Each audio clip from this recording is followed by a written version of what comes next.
محمد حسان ليس بعالم. ازاي يا فندم؟ محمد حسان واعظ.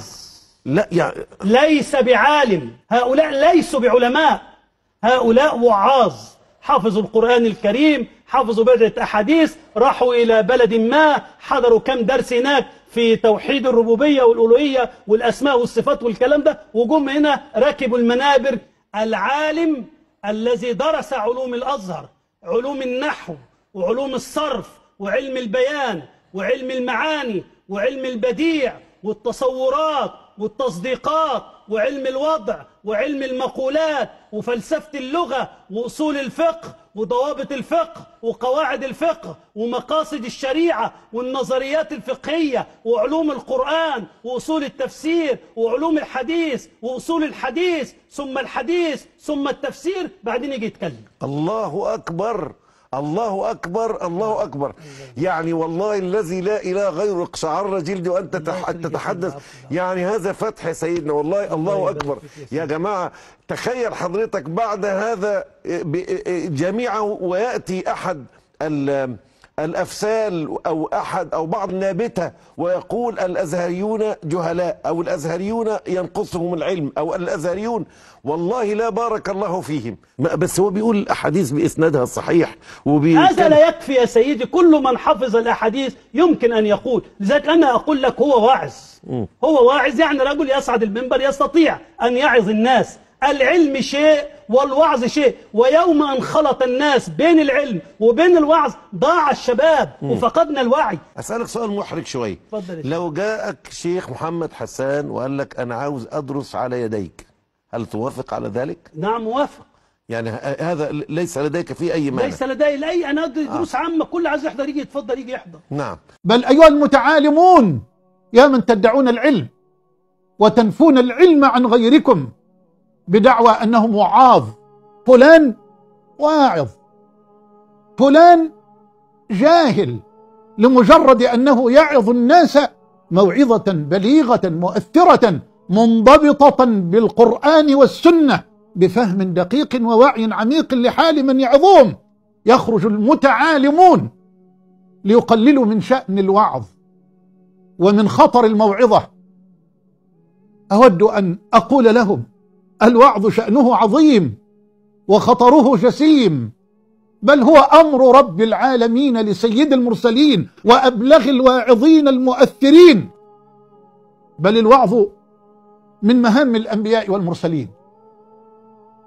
فيا للعجب لأولئك المتعالمين الذين يحقرون شأن الواعظين المؤثرين الصادقين المحققين، الذين ترقق كلماتهم القلوب وتبكي العيون، ثم يقولون على سبيل التنقيص والتقليل والتحقير من شأن هؤلاء، يقولون وعاظ، فلان واعظ وفلان واعظ.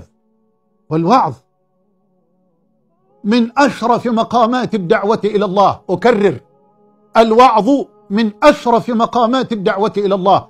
الناس في حاجة إلى موعظة صادقة مدققة محققة تذكرهم العواقب في الدنيا والآخرة بأسلوب جميل وقول نبيل مدعم بالدليل من كتاب الله وسنة رسوله الجليل، برفق وأدب ولين وحكمة ورحمة وتواضع وترغيب وترهيب لتطهر القلوب.